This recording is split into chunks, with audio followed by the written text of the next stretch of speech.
Peace and blessings, family. Peace and blessings. This is your brother, Sean Ali, here at Supreme Health and Fitness by Sean Ali. And as always, I thank each and every one of you for tuning in, giving us some of your valuable time and energy. And as always, I pray that this brief message is received in the spirit that I am striving to deliver it in, which is the spirit of your brother, the spirit of love, and of course, and always in the spirit and in the name of God. Family, thank you all for tuning in again. And tonight, really briefly, I wanted to go into 5 steps, 5 easy steps to managing and eliminating stress.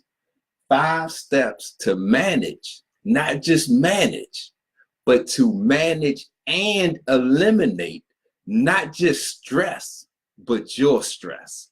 So, and to understand this, we have to understand what stress is.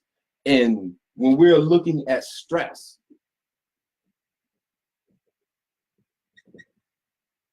stress can really be very easily defined as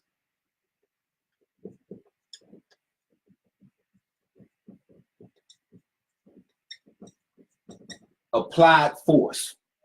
Stress can really be defined as applied force, whether this force is being applied externally or internally.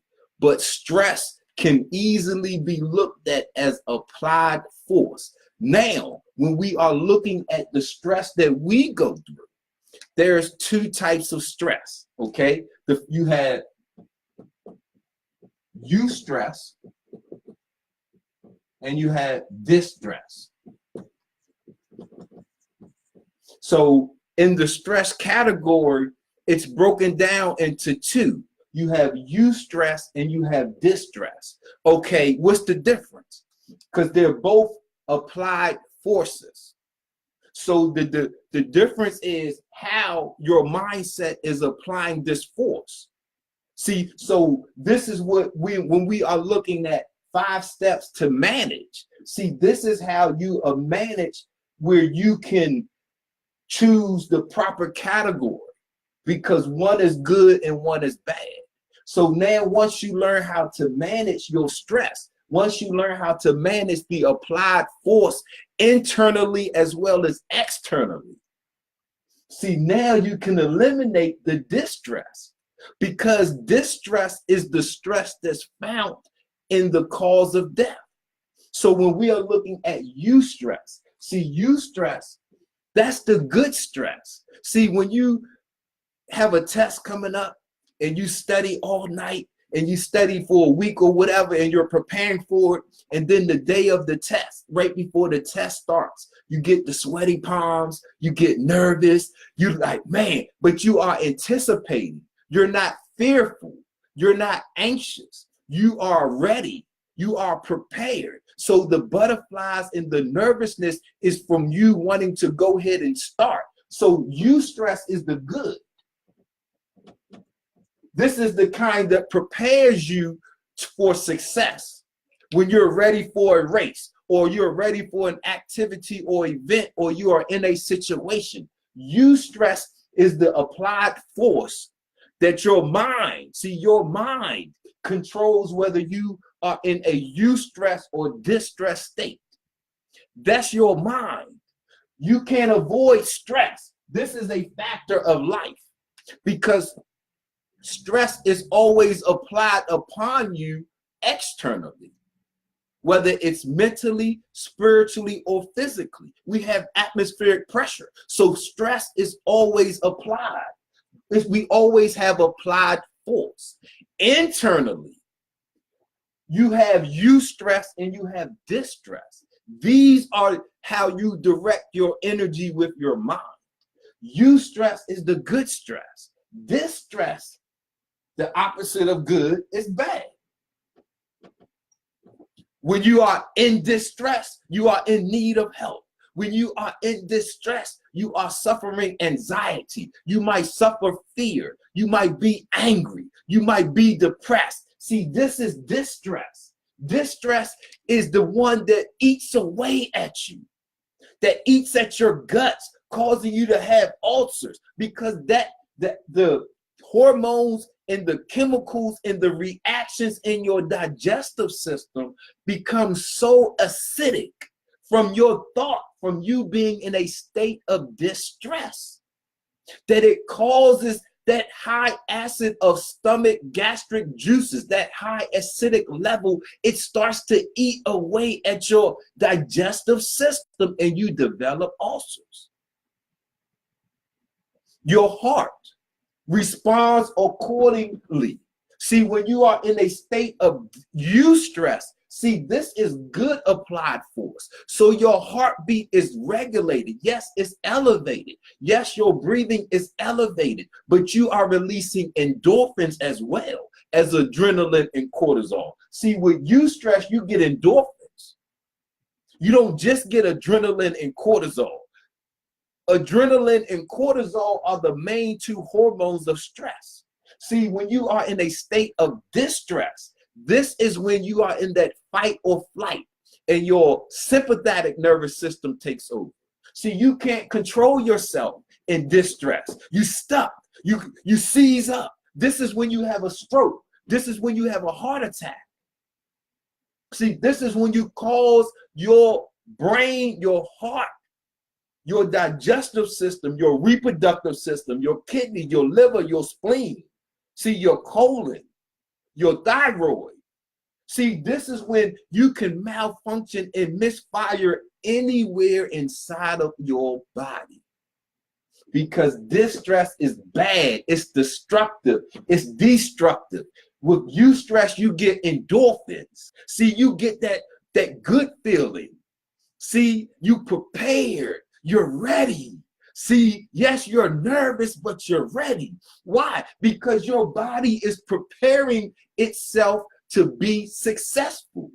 In a state of eustress, your body is secreting. It's producing and secreting the necessary hormones that it needs to make your thoughts successful.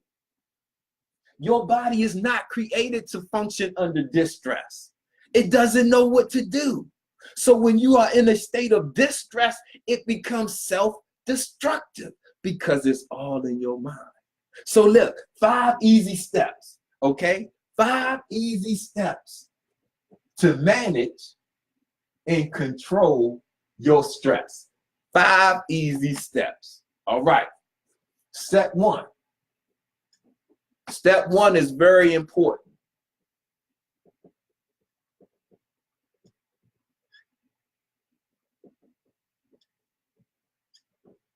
Self-monitoring is almost similar to the first step in the Alcoholics and Narcotics Anonymous, is to admitting that I have a problem.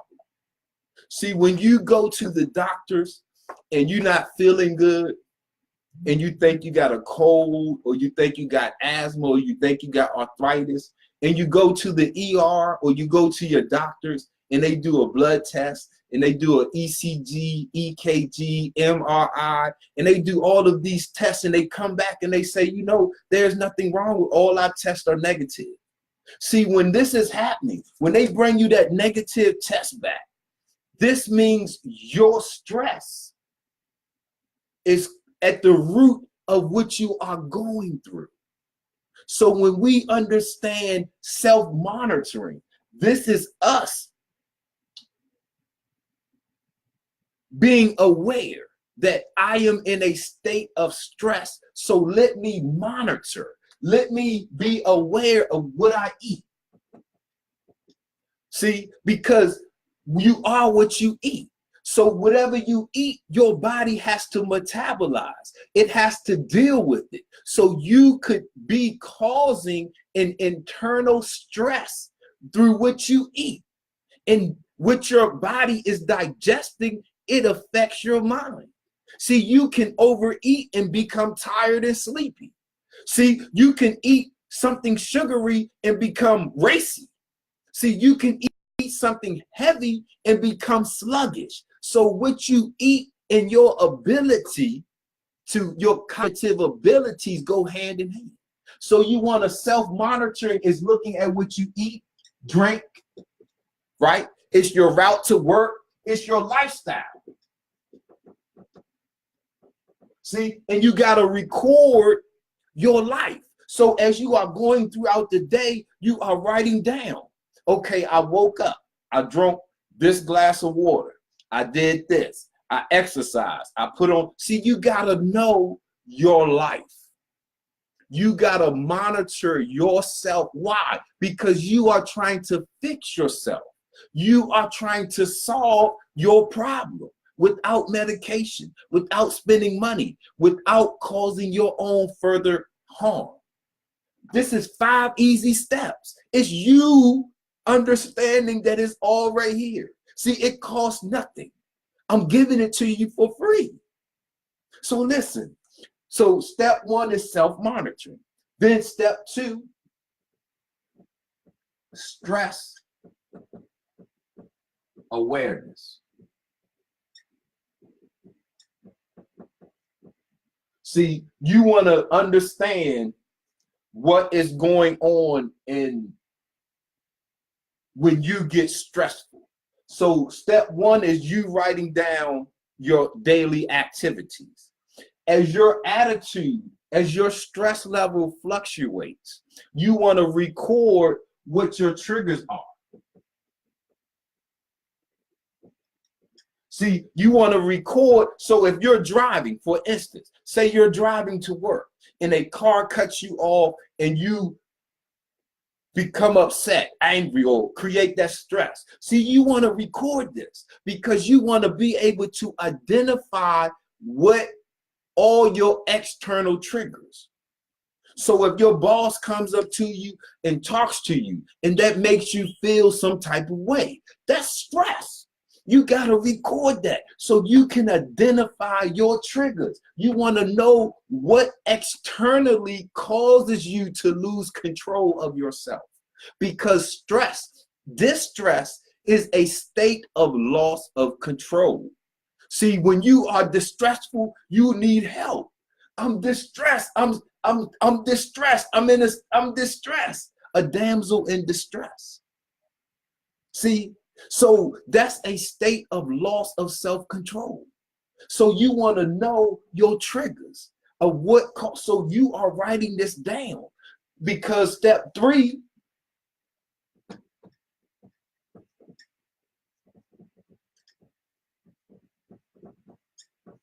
is problem solving. So you are looking at what you wrote down. So if you recorded yourself for a week, right? Monday, and on Friday, you are problem solving. You are looking at what you recorded throughout the week. And now this is when you want to identify and solve what it was you were eating or drinking that may have caused it. This is when you want to identify your triggers. And now step 4.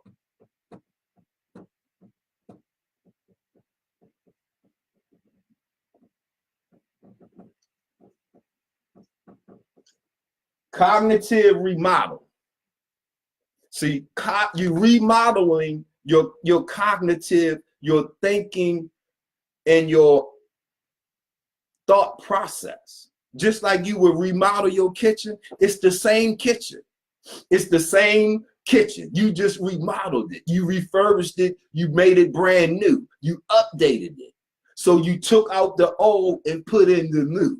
So when you do a cognitive remodel, this is you applying the solutions you got from step number 3. So you're looking at this and you seeing and matching it up because it's your life. It's your life. So now, while you are able to problem solve, this helps you to develop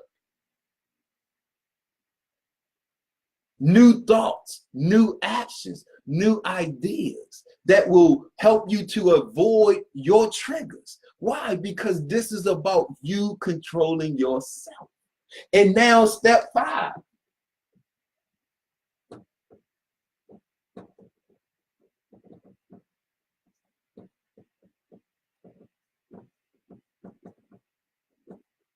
Make it happen. Listen, step 5 is make it happen. Listen, you have just self-monitored yourself for a week.